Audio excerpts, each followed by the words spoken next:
The history of veterinary medicine appears to be lots in the midst of antiquity. However, veterinary medicine was very much in existing with the dawn of civilization. The term veterinary derives its origin from the Roman name veterinarius, which means animal caretaker. The word veterina means park, and a veterinarium was a compound set aside for the park animals at a Roman military encampment.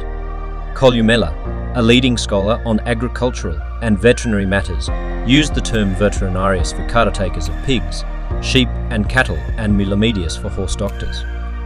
When Tarentunus, a Praetorian prefect, during the region of Commodus, formalised the military regulations, the term veterinary appeared. The general idea of an animal doctor seems to have been described for the first time as a healer or azu of the herds of ruminant animals during the reign of the Sumerian king Erning-Jiru of Lagash 2200 BCE. The first veterinarian was known as Erlergaladina, who served under Erning-Jisu, and he lived in 300 BC in Mesopotamia. He was an expert in healing animals. From this time onwards, there was references to veterinarians and veterinary practices throughout literature.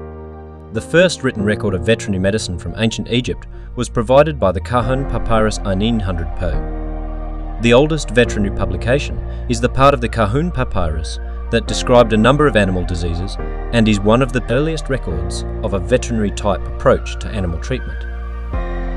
Around 1760 BC, during the reign of King Hammurabi, 1792 to 1750 BC, in the Babylonian Empire in the central part of Mesopotamia, there was a due recognition of the value of livestock, and the necessity for the development of veterinary medicine seems to have been clearly evidenced by the fact that it featured in the code of law enacted in Babylon. The code included rules of veterinary work. Overall, the medical focus of the code was in medical intervention, Code 224.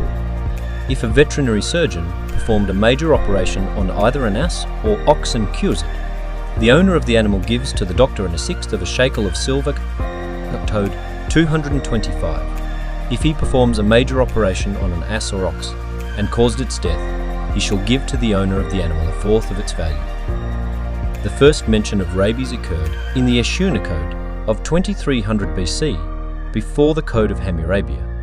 It called for action as soon as rabies was noticed in a dog.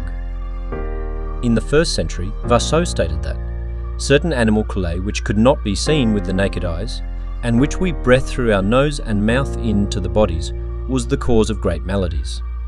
Virgil mentioned about certain animal plagues, which was anthrax. However, with the downfall of the Roman Empire in 476 odd, veterinary medicine became entirely lost into oblivion, and little is known about veterinary medicine in the medieval period.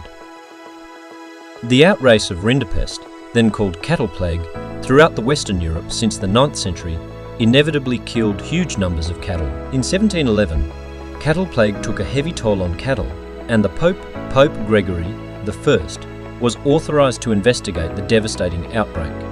In France, the devastation caused by the rinderpest during 1710 to 1714 was so immense that it paved a way for the establishment of the first veterinary school in the world.